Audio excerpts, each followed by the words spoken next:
This week in PlayStation, we're talking about The Last of Us Part 2 Remastered's new mode, No Return, and interviewing the director. We'll have all this and more because this is PS I Love You XOXO.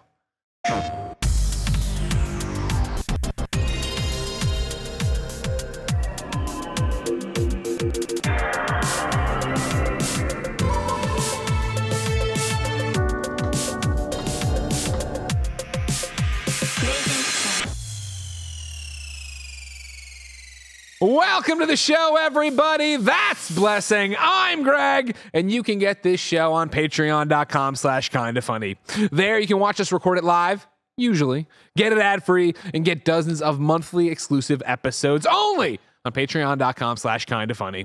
If you have no bucks to toss our way, no big deal. Support us on the Epic Games Store, Fortnite, Rocket League, or Fall Guys with the creator code KindaFunny. You can get PS I Love You XOXO for free with ads and without the exclusive content on youtube.com/KindaFunnyGames and podcast services around the globe each and every Friday. Thank you to our Patreon producers, Jackson Hampton, Delaney Twining.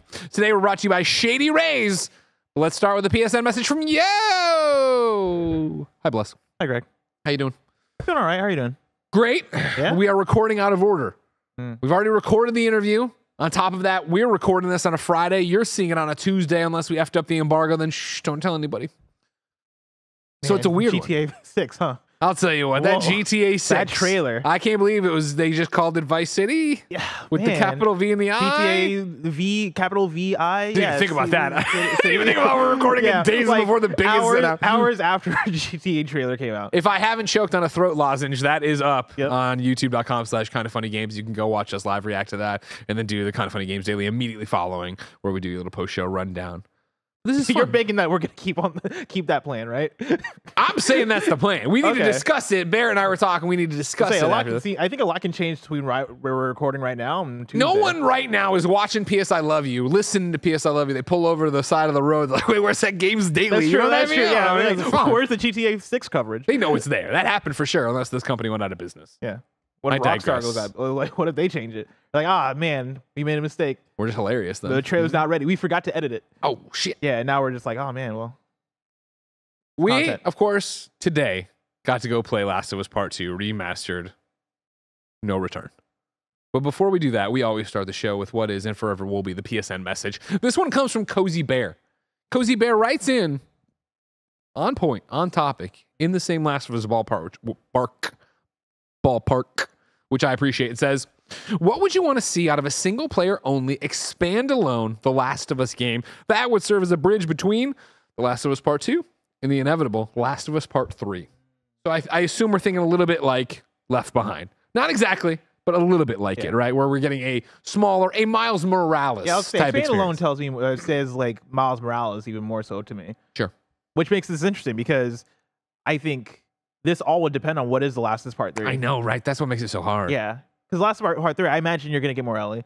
Maybe we play more as Ellie. Maybe we play more as Lev or Abby, right? Like, that's the tough thing is I would love an expand alone that is, hey, this is a Last of Us game where it is a 8-hour story and you're playing as Lev from beginning to end. Unless you're saving that for Last of Us 3, then it's like, okay, well, then what do you do for an expand alone? Again, this is an impossible question to answer without talking about what you think Last of Us Part 3 is. I think Last of Us Part 3, and this is me guessing based on nothing, is going to see a significant time jump where I think we met Ellie as a teen, right? A tween. We then came back and played more as her as an adult, a young adult, right? Entering into the new normal of being an adult. I think we're going to come back and she is going to be more of like Joel's age. And so, and that's just me. I'm guessing right now. I guess I'm just spitballing what Last of Us Part 3 is, and I don't think we play as her. I think we play as a new character that's entering the fray, and yada yada yada. So, what I would think I would want from an expand alone would be some kind of bridge between it. That is, I of course want to know what Ellie did after spoilers for Last of Us Part 2. We watch her, go through. She can't strum because she got no finger. Then we just see her out the window walking into the woods, right? I want to know what that was like after that. So I think if we got some of that, and then at the end it turned out that it was like a flashback she was having, or even if throughout we were getting little flashbacks, or her as an older woman, like, you know, looking back and remembering that for whatever reason, I think that could be interesting if it was kind of like, all right, so the house, she leaves the house, here's, you know, her trying to go back to Dina and Dina throwing her out. Yeah. Here's her moving to a different city. Here's a bunch of, you know, run-ins with other bad people. Yeah. Here's her mourning Joel. And then wherever we're building to then, we're in the new community. We're meeting a new person. She is a hermit living on, you know, in the middle of nowhere on her own. Like, I feel like that could be a nice as you talk about the possibilities for an older Abby, right? Like my imagination goes wild in terms of what you can do. Or sorry, older Abby would be older too, technically. Yeah, I guess they both would be older. But like my imagination runs wild with what you can do with that. Because like my immediate go-to for that would be, it is the baby that Dina had, right? Yeah. It is maybe Dina's passed away, and it is that child is now like she's come after Ellie. She's coming after Not Ellie, after, but you're coming to find her and talk to her. It is like, hey, like, you know, Dina's gone. Maybe it is, hey, there are people after us, and like they took out Dina, and they're like, you know, they're after our settlement or whatever. Well, I really like what you're pitching. I really like it. Like, hey, you were, mom never recovered from you. And I know that you were so important to me in those, in her. Like, I need to know more. And mom was like, hey, if you're ever like in dire need of trouble, I know somebody who's a killing machine. And that's Ellie, right? Like, have it be almost like the loop around of what Last of Us 1 was, right? With Joel and Ellie, and having it be like this older man taking care of this daughter figure, right? What if it is Ellie taking care of I forget if the baby was a boy or girl. It was a boy, yeah. Was it a boy? Okay, yeah. It is Ellie taking care of this. I can't remember his name, though. You remember that? No, I do not remember. But yeah, I think that would be cool. You know? I think that'd be really interesting, and I think that'd be like a fun way to loop it around, and then also JJ.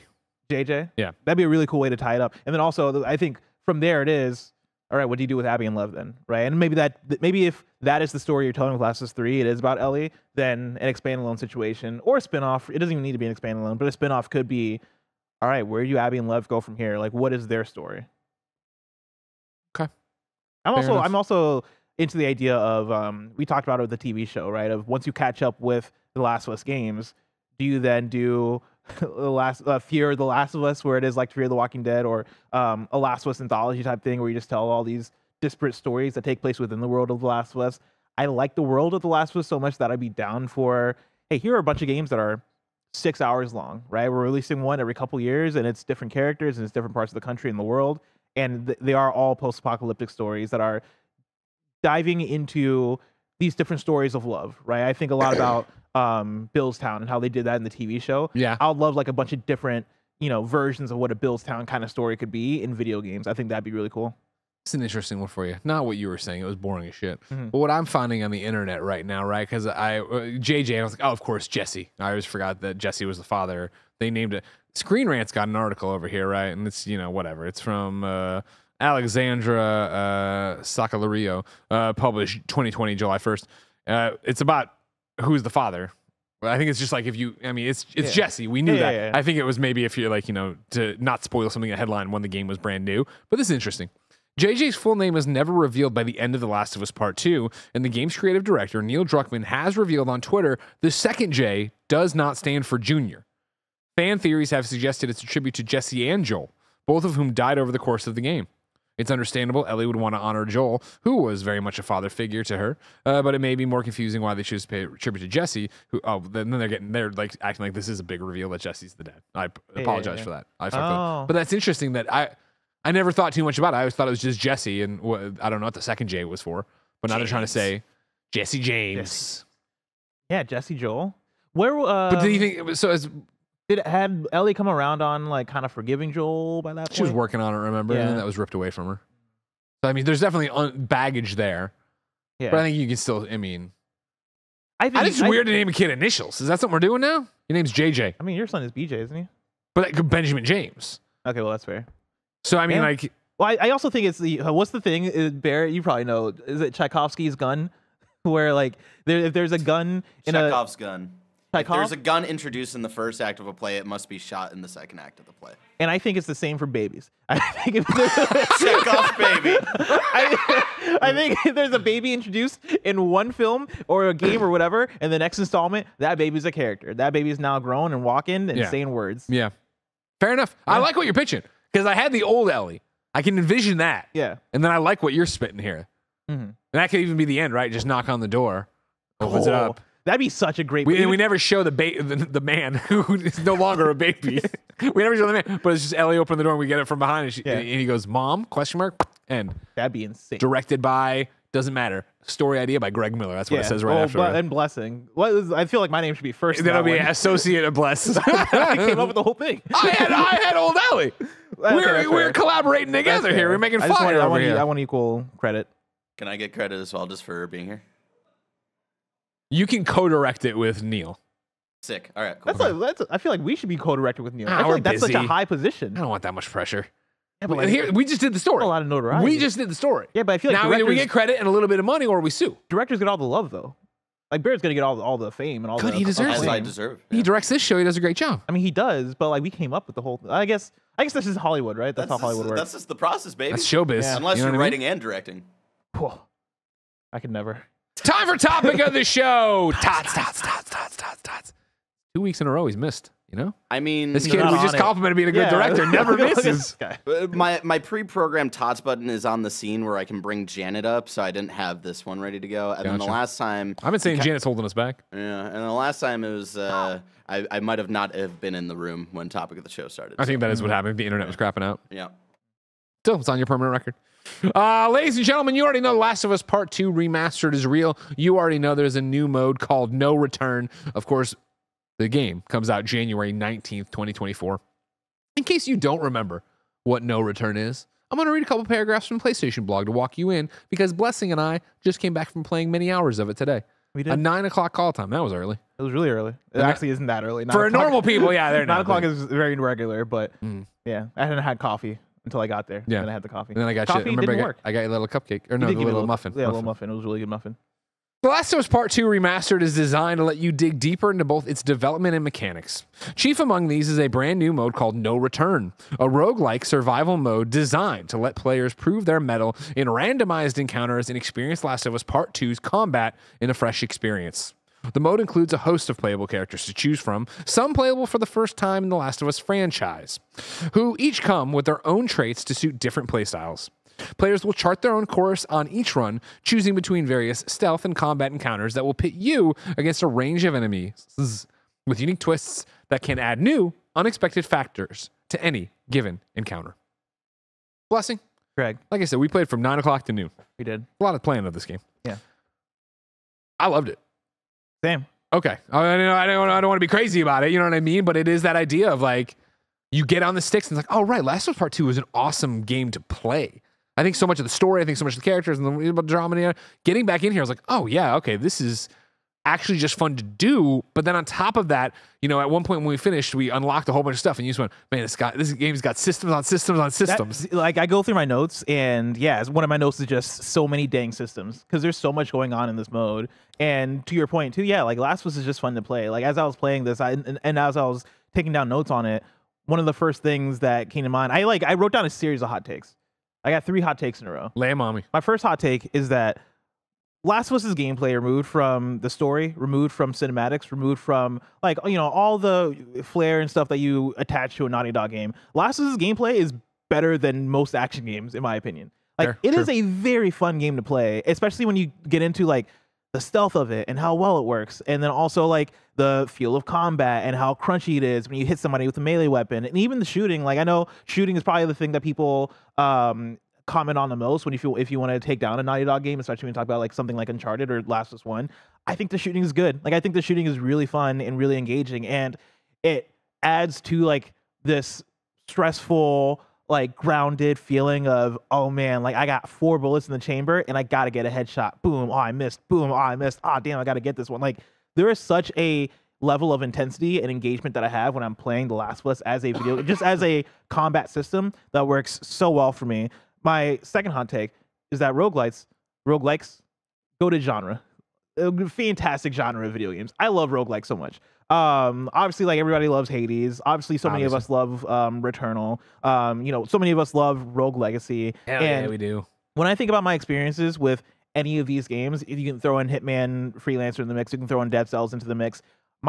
There's such a satisfaction that I get as I like make my way through and I am progressing. And it is the further you get, the more stakes there are, because if I lose here, I lose everything. And Yeah. I built up a character that I care about because these are all my preferred upgrades. Like, oh man, I built a beast out of this thing. I can't lose here. And then you get into a combat scenario where, this strong ass, build that you've created is put up against some bullshit and you die and you lose, and it's such a satisfying type of game for me. But then my third hot take being, I say hot, they're just takes, but like my third one here is that I think this is gearing up to be one of my favorite roguelikes. Wow, Yeah. that is big. That is big. I use the word favorite. I don't use the word best, just because like when I start to talk about best, I think there's something special about Hades and its narrative and its characters and all that, bringing it together as a package. Yeah. Last of Us Remastered, no return mode, it's just the gameplay, right? Like, you're not getting any narrative elements, and I think that kind of holds back when I compare it to other roguelikes. But I say favorite because it is taking this combat system that I love. It is taking like this gameplay system that we've played for years now, right? Going back to Last of Us 1 that came out in 2013.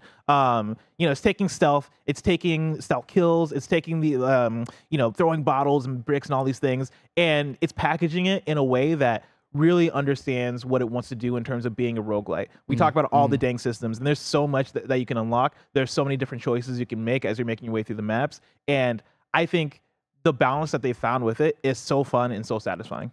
Yeah, I'm right there with you. I can see myself playing this quite a bit. And I think it'll be really hot and heavy in the beginning where I'm on it all the time. And then I think it'll eventually be that, they have these daily runs that everyone is trying to do the same run, right? I think that'll be something I flirt with to see how bad I am compared to everybody else. But it is such a great reminder of the sandbox and the tools they give you to play with, and then the way they're iterating on it, which I think is important, right? So, the blog post hinted at it. You've seen some gameplay on the screen right now if you're a visual watcher. But to really spell it out for you, right? When you start this up, you go on into no return, you pick the character you want, each one having their own pros and cons. So in terms of like, Lev is very stealth based, right? Ellie's balanced. When you're playing as Abby, one of her innate traits is that if you melee kill somebody, you get a little bit of health back, right? Yeah. Everybody's got those kind of like little attributes on them, right? Pick them, pick the difficulty, and then you start in the hideout, right? This will be the hideout you return to after each one of the encounters. You have 5 encounters and then a boss fight, right? What happens is that you go over to a board that looks a little bit like the Mind Palace, right? Yeah. You have all the things stitched, and as you see right now, if you're watching, right, everybody or whatever run you're on, you're going to start on one very specific map, and then it immediately branches, and then throughout you'll have other ones that branch. And when they branch like this, you get to look at them and say, if you can pause, Barrett. All right, this right now we're looking at the subway station. The encounter type is going to be hunted.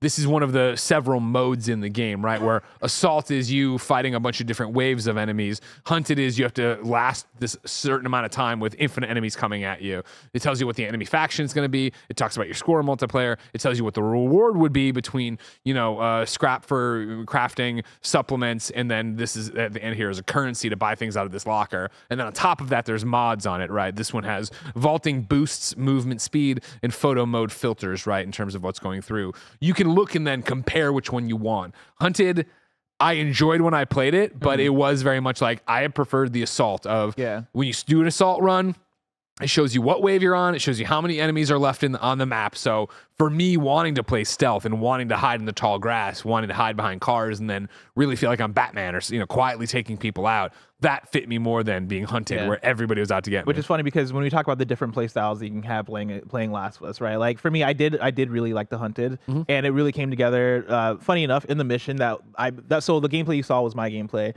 I picked that thing that had like the photo mode filters, whatever, and that was a weird mod because like as soon as I started, it was like this oversaturated, like, oh damn, okay, I can't really see certain things certain ways, I was able to hold down at like the end of the subway tunnel and kind of create this path. So I was like, okay, cool. I know they're gonna come down. The enemies are gonna come down like one of 3 ways, and so I have my shotgun, I have my bow and arrow as Lev, and I am lining them up, and I'm like, cool, I can hold this down for maybe 30 more seconds, and it did come down to like the last second of me being able to survive it. I like that. I also love that as you play, you unlock more, right? Yeah. And so like there is there's a holdout mode, and then there was a mode called capture. I don't know what capture was. It probably is. I can tell you if you want. Go for it. So yeah, like we said, assault is clear each wave. Hunted is they're coming after you as this much time. Holdout is fortify your position, like hold out with an ally against people like attacking the house.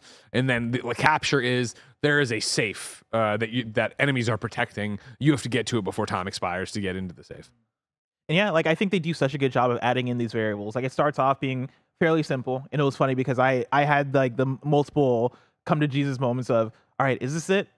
Oh, okay, no, there's more here to unlock. Okay, cool. Okay, is this it? Like we were playing and we were asking questions to the developer, and we are like, hey, is it just like these 6 things and then it's done? And they're like, yeah. And I was like, okay, cool. And then like, well, but when you finish one, then you go like the next one is going to give you a different boss to do. And it's like 6 different bosses in the game. You're building to it. Once you beat all 6 of them, then it's randomly tossed in there what you're going to be getting. Yeah. And it was the same thing of like, okay, cool, we're playing. We did whatever the challenge was because there's a bajillion challenges, right, that unlock, different outfits for whoever you're playing as. Once you play enough as one of those characters, you unlock a new character to go play as, right? But then also, like, when we're playing, all of a sudden, it unlocks dead drops. And I was like, oh, what's dead drops? Oh, well, when you're playing a map, there'll be a mailbox that you can run up to, and it'll say, like, it wants a health pack. So if you put a health pack in there, then you get a reward. Did you ever for do that. one of those? No, because I was playing as Lev, who didn't have any health packs and couldn't craft, or I didn't have the materials to craft. I did. I skipped it at first because I was in the same scenario, but then I finally put one in. And then the next, once I got back to the like home base, I had like a big hunter rifle waiting for me, and I was like, oh snap, okay, I really got to do these. And that's the thing too, like on top of that, they have gambits throughout, which are basically in-level challenges. Again, they start more simply, but right here we're looking at the encounter rewards. Every time you come back from a successful encounter, you can go here, you get this, and then on top of that, then there's new branches for you, supplements on and stuff like that. But yeah, I lost what I was talking about because I was jumping to something else. You're talking about gambits. Gambits are there, which are the specific challenges that they'll give you of like kill somebody with a Molotov, shoot somebody while you're taking somebody hostage. They start simple, then they get more complicated. I think it's the same thing with the rewards right there. If you look right now, this reward is health plus 3 currency, right? Currency goes back to, you saw unpacking from the crate and home base. When you get back to home base, not only is there the map for you to pick where you want to go with the missions, not only is there the locker you unlock to get the stuff out from your last thing, there's an upgrade bench to upgrade your weapons, just like there would be in the game, and then there's a locker that's like a store. You go there and you can spend the currency on guns, new guns, refilling your ammo, learning how to craft traps, so the next time in your next map you could craft traps and go out and do that way. Yeah, like I love how so many of these systems are brought together, and like it never felt overwhelming. Sure. Like I think for me, if I had one critique for it / like a desire, I wish that the overall thing was longer because you start to upgrade your character, and I finally got to the final boss, right, which is like the 6th map you do, and I was like, all right, I guess this is the penultimate thing. Like I gotta spend all my things here, and like I felt powerful, but I felt like I should have felt more powerful by the time I'm getting to the end of a run. But even with that, right, like as I look through the systems, right, you talk about the character unlocks where you can get all these different characters that have these different traits. On top of that, you have costume unlocks, so you can like dress your character in different ways. Training manuals, so like you have the upgrade trees and they're different per character, and like usually they'll have to do like what the character's build is. And so for Abby, I think Abby had like a close combat tree. I think Ellie, or no, I know Lev had like a like bow and arrow tree, yeah. And so there's stuff like that. And yeah, like you mentioned, all the different currencies to buy the different things. There's crafting, as you'd expect, right? And like same Last of Us stuff applies. As you're playing, you're collecting broken scissors and tapes. That way you can stop there and you can make a health pack. You can make a Molotov. And then like there are encounter modifiers, right? So like I mentioned the whole photo mode filter thing. There was another one I got that was thick fog. Thick fog. And so as soon as I boot up the map, it is okay. Now it's kind of hard to see where enemies are coming from, so I had to be a bit more alert with that. I had enemies took more damage. I had enemies drop bombs on death. I had that combined with melee attacks causes enemies to catch on fire, and that was a really funny round. And I think that gameplay might be in this B-roll, where like I'm running around and like I hit somebody, they catch on fire, go crazy, and I'm like, hell yeah, but then they drop dead and drop a bomb immediately, so I'm like, oh fuck, so I gotta get out. And so it's like the benefit, yeah, here we go. So like I think this guy catches on fire and then like he just fucking goes crazy and I kill him. And then immediately, like, I think there's probably a bomb. Yeah, like, you see the icons being hidden by your thing, but yeah, you see it there. This guy's just sitting in there waiting for you. Oh my god, fuck. And so, yeah, I'm like, okay, well, I want to melee them so they can catch on fire and die. But if I melee them, I'm going to be right on top of them before the bomb drops. Right. And so that was a really fun round. And that's why I don't mind it being short. Like, I like that it's obtainable. It's going to be difficult depending on your run, and especially if you want to start. Once you even get it down, like, obviously all the difficulties are there. We were playing on moderate. There's all the way up to grounded. There's light or whatever, very light, whatever it is.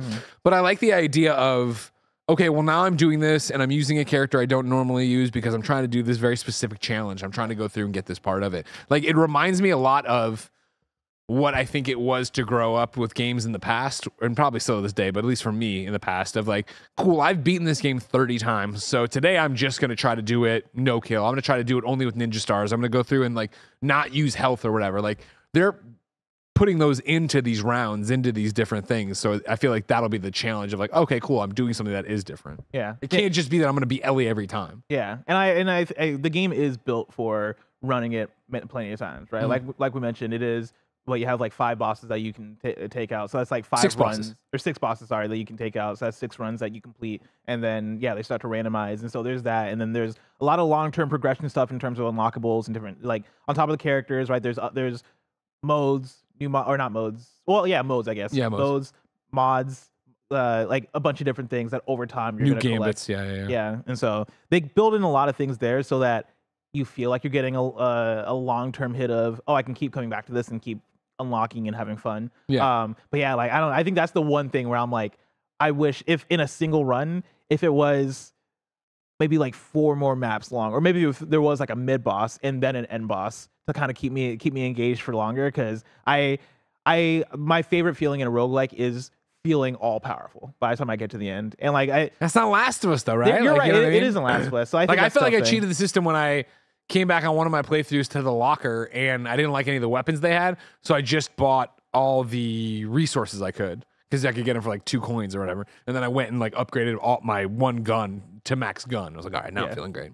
But yeah, like I mean, I came out of this absolutely loving it. I like the maps too. Like, I think the maps they're small. Well, some of them are like more condensed than others, but they're a good size for what they're going for, right? Like it is, you're 3 waves of a horde if you're doing the assault mode. Yeah.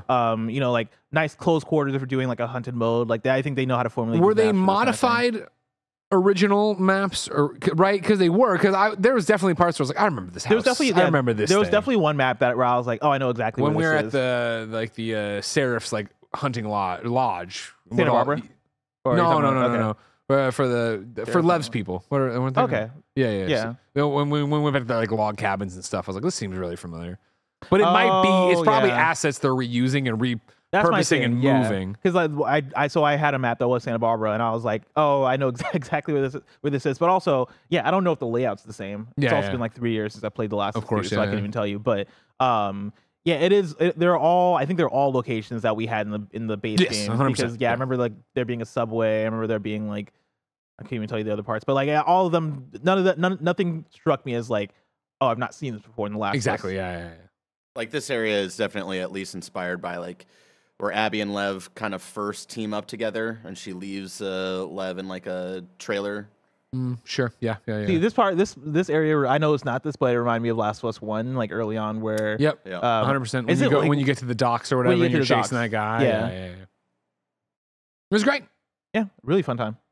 Well, you have to take our word for it, ladies and gentlemen. The one, the only, the game director of The Last of Us Part 2 Remastered, Matthew Gallant, is here, or was here. That's how we did this thing. But before we get to Matthew's interview, let me tell you, of course, you need to go to patreon.com/kindafunny. Over on patreon.com/kindafunny, you can get each and every episode of PS I Love You XOXO ad-free. Normally, you can be in the chat live as we record it. And of course, you get all the other podcasts ad-free. Watch them live as we record them. Get 400 bonus episodes of content and get cool merch only on patreon.com/kindafunny. But since you're not on patreon.com/kindafunny, here's a word from our sponsor. This episode is brought to you by Shady Rays. 'Tis the season of giving. Get the perfect gift for a special someone, yourself, or both. Our friends at Shady Rays have you covered with premium polarized shades and quick swap snow goggles that won't break the bank. Shady Rays is an independent sunglasses company that offers an unrivaled product that's just as good as any expensive pair we've worn. Y'all know I've been outside in the sun a lot playing Pokemon Go, and it's such a great experience wearing Shady Rays when I'm out and about looking dope. And that's not all. Every pair of sunglasses is backed by lost or broken replacements. If you lose or break your pair, even on day day one, they told us they will send you a brand new pair, no questions asked. Exclusively for our listeners, Shady Rays is giving out a very merry deal for this season. You can go to shadyrays.com, use code KindaFunny for 50% off 2+ pairs of polarized sunglasses. Try for yourself the shades rated 5 stars by over 250,000 people by going to shadyrays.com, using code KindaFunny, and you'll get 50% off for 2 or more pairs of polarized sunglasses. As I live and breathe, Matthew Gallant. Hello. Hello. Thank you for joining us on the show today. Oh, so glad to be here. Thanks for having me. I need to know immediately just how much do you hate Neil Druckmann? All right, just get it out. He'll never see this. He's big time Hollywood now, and he'll never know. Neil is a lovely guy. He got to you too. Matthew, of course, we've just previewed, but more importantly, we've just played The Last of Us Part 2 Remastered, No Return. You are game director, so you came up with this idea all by yourself and willed it into existence, yes? That's more or less it, yeah. Okay, great. Start with, how did you guys decide that this was what you wanted to march forward to? Because as soon as we started up, it's Last of Us, but then also the scavenging and the going back to the home base, I was like, man, it feels a little bit like Factions 2. Like, how did this become the mode?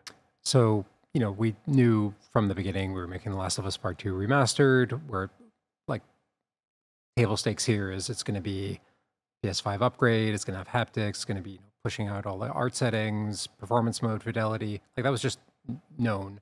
And then we were looking across the game and thinking about, like, well, what else could we do here that would be cool? What are some other fun ways that we could take what's great about The Last of Us Part 2 and just expand it in other fun ways that would resonate with players and reach different audiences of who would be interested in this game? And I know, like, I was the lead systems designer in the original game. I know the combat really well. I know the systems. I knew there was a lot that we could do there to take that and expand it.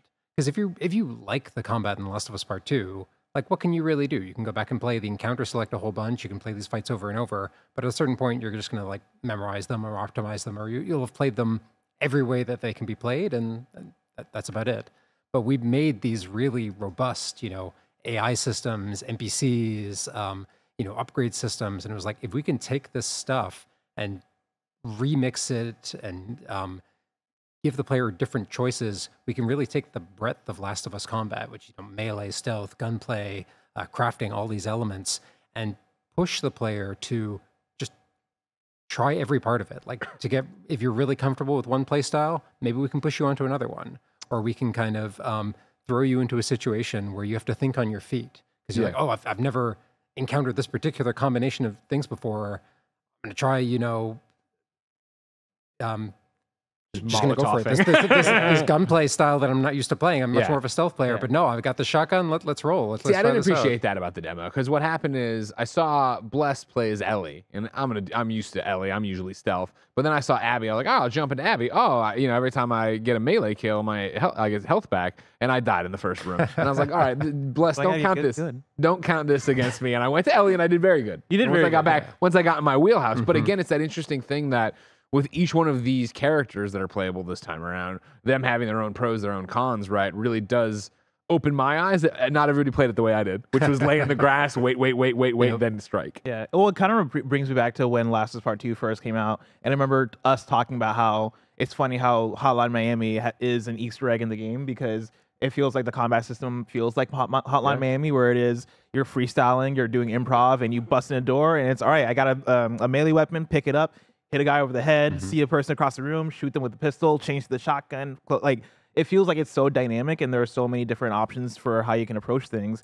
And I think for me, the thing that I'm excited about upon first picking up No Return is the fact that, like, there are so many different variables that you guys considered and how to, like, make different characters play differently, right? Like the Ellie versus Abby thing, right? Or even like me playing as Lev and Lev having more bow and arrow focused gameplay and being able to kind of be more of a silent assassin.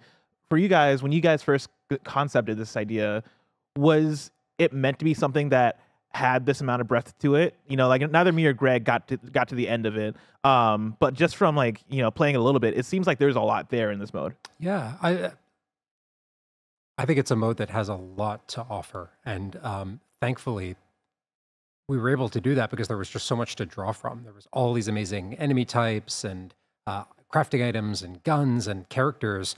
This was all just, like, stuff we got to play with and go like, how can we put this together? How can we, build our Lego kit a different way and make it something different? And yeah, for the playable characters, I think that was something where we really wanted to go, how can we make a bunch of characters that when you select them, it's really going to change your game plan going in.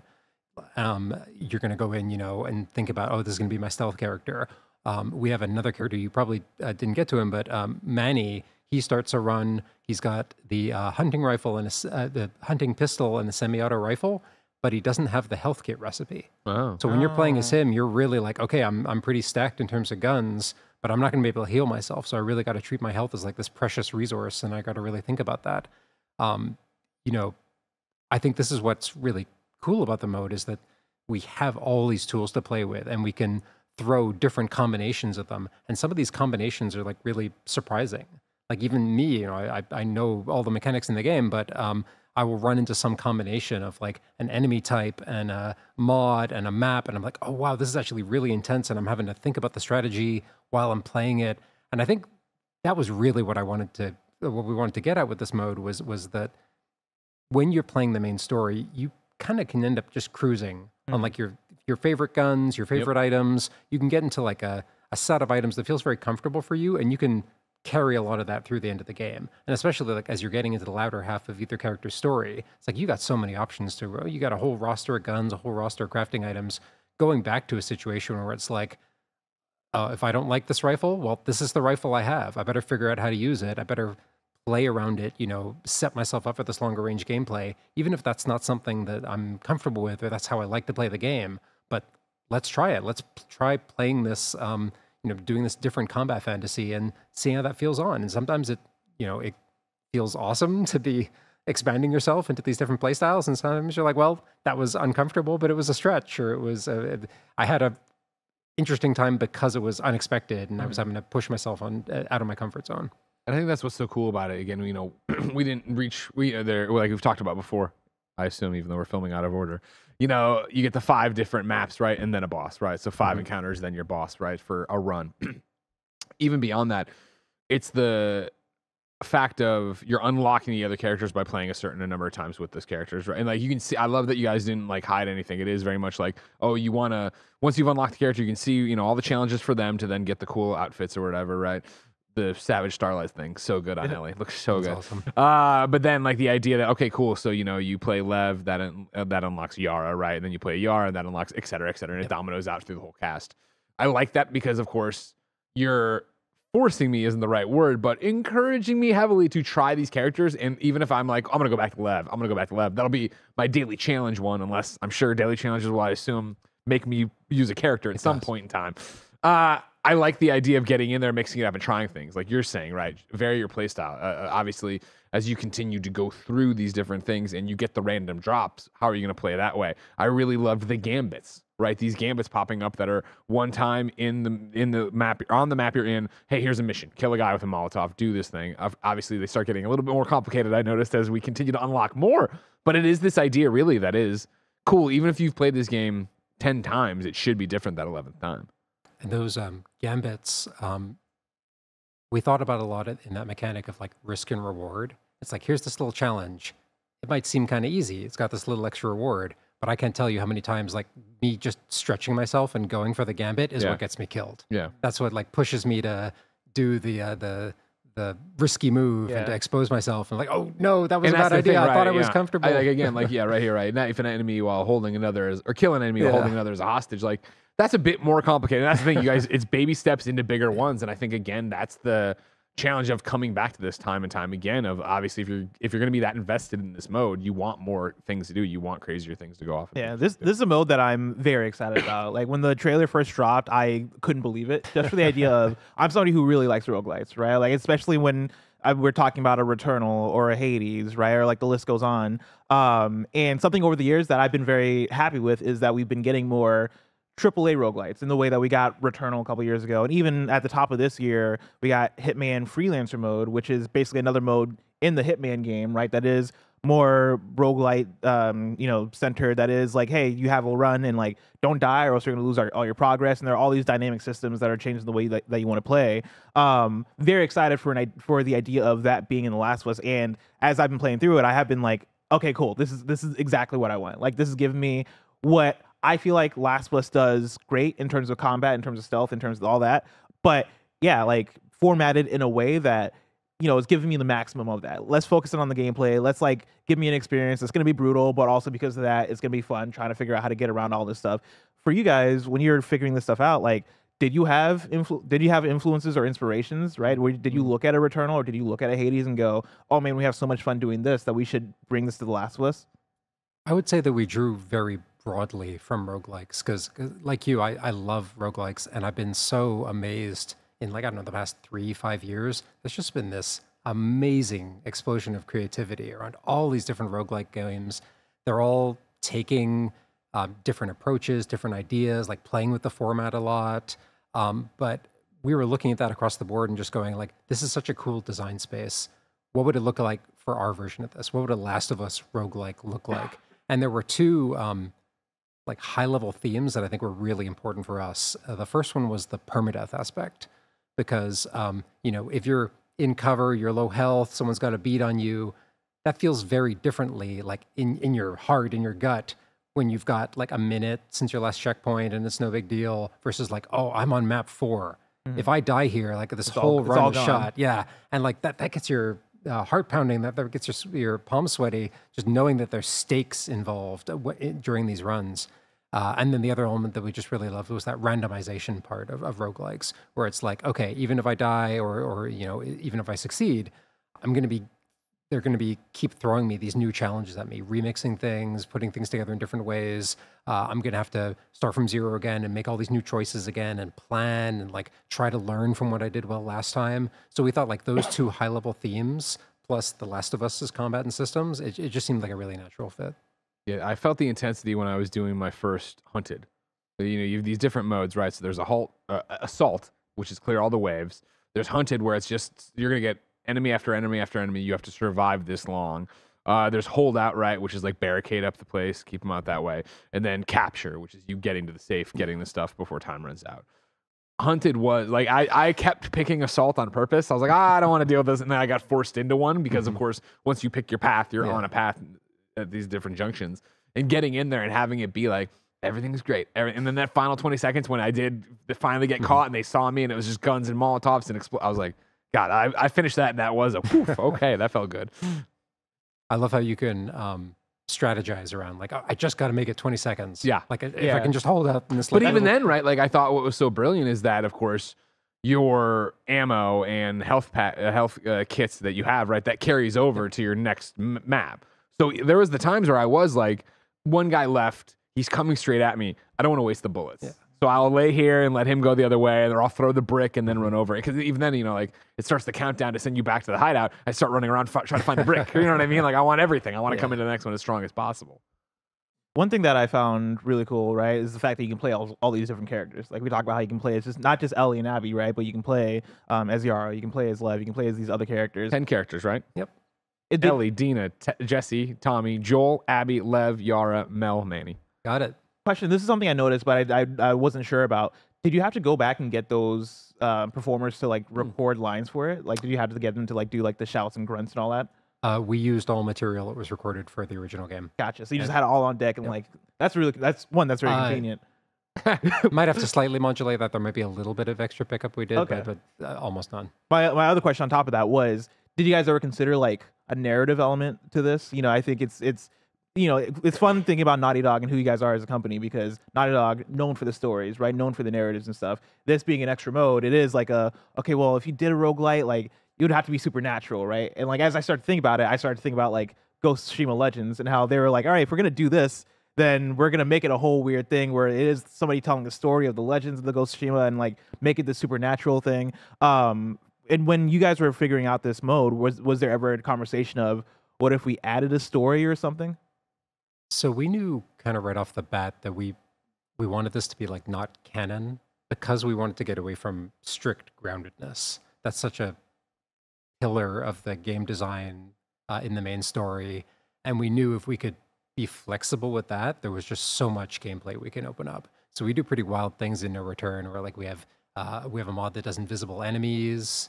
We have a mod that makes like pustules rain from the sky. And you gotta, like, There was one I navigate got where those. whenever I melee somebody, they catch on fire. Yeah, which is pretty cool. exactly. So we knew if we could like be flexible with groundedness and be flexible with canon, like this is non-canon mode, that would unlock that. And that kind of put us in a place where we didn't want to attach a story to this. It made more sense to think about it as like, this is gameplay first.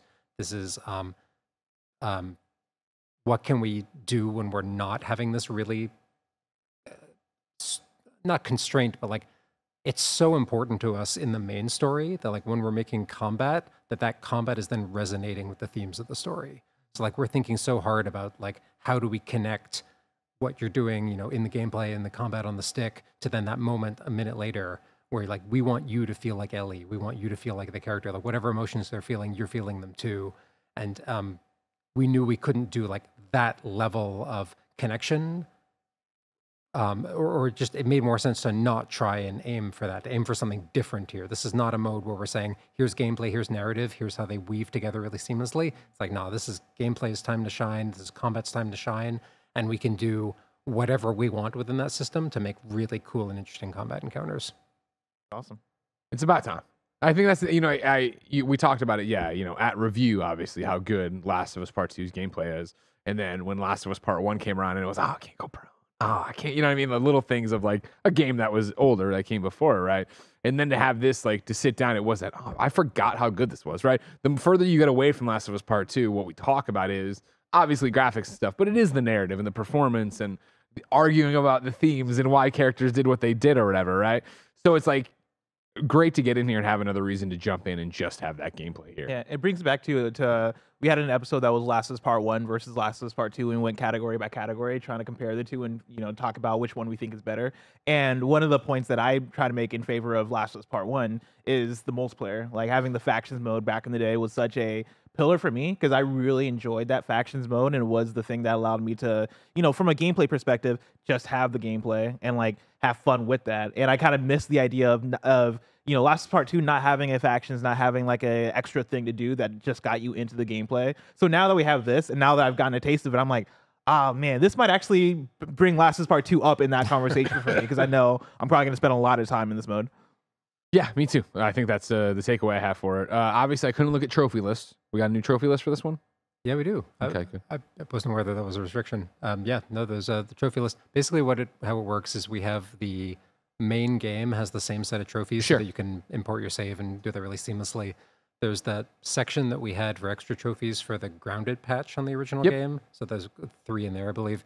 And then we have a full DLC size section of trophies for No Return. And we tried to make it a broad set of really interesting challenges. For sure. Stuff that connects to the mode, stuff that, like the challenges themselves, will get players to fully explore all the systems and try lots of different things. So, yep, it's got its own trophy section for that. My next question is, how crazy do you expect to get with these daily challenges? Like, is it gonna be pretty? Oh, it's just mundane, or is it going to be do this whole thing and don't shoot anybody and just? So the daily run is the way it works is that when we're generating a run, there's a random seed at the heart of it. So if you get the same random seed, you're always going to get the same set of like map choices, gambit choices, trading post choices, etc. What daily run is everyone on that day playing the same random seed. Gotcha. So getting offered the same map choices, the same gambits, like all across the board, you're going to get the same choice. And then there's the leaderboard where when you're doing a run, you get a score for certain things like speed, efficiency of resources, stuns, like different things will get you points. And so then when you're finished your daily run, that post is going to go on a global leaderboard. So you'll be able to see how you did versus all the other players, like who got the best score for that day. And I'm going to be really interested to see how players, you know, maximize that. I was going to say, they break this and do it in a way you never thought, right? To put up these times. But I find daily run really fun, you know, not only in No Return, but just like other roguelikes I've played. It's just like, it's a really good excuse to just drop in, take your shot. You know, sometimes it goes hilariously wrong and you die in the first map or whatever. And sometimes you're getting in there and you're getting sweaty and it goes really well. And then being able to get a sense of like, oh, how good actually was I at this? And what can I do to play to like really max out that score? I think it's gonna be really fun. I'm looking forward to it. I don't expect to be good on the daily runs, but I expect to try for a while. Yeah. I think, I'm going to chip away at this one for a while. Yeah, I'm very much looking forward to this. Like, and again, me talking about how much I've been enjoying roguelikes in the last few years. Like, I talk a lot about Hitman Freelancer and how, like, that came out of nowhere. Like, they just dropped it and I started playing. I'm like, man, this is very addicting and made me appreciate Hitman even more. Just in the what, like, couple hours we did of playing this mode at the preview. Like, I'm already like, man, this is making me relive all the fun that I had with The Last of Us Part 2 combat back in the day. And so, yeah, very excited. Thank you, Matthew. Thank you very much. I'm so excited to hear. Of course, coming up January 19th, not too far. Not long at all. You should give us code soon, huh? What that? You guys got it? Ladies and gentlemen, this has been another episode of PS I Love You XOXO. Remember, we're your PlayStation podcast that you can usually get every Friday morning. Of course, you could usually watch us record it live, patreon.com/KindaFunny on Thursday. You could get an ad free there. You could get more than 400 bonus episodes of content. You, of course, could get exclusive merch only on patreon.com/KindaFunny. No bucks tossed our way, no big deal. YouTube.com/KindaFunny games and podcast services around the globe each and every Friday for a brand spanking new episode. Until next time, it's been our pleasure to serve you.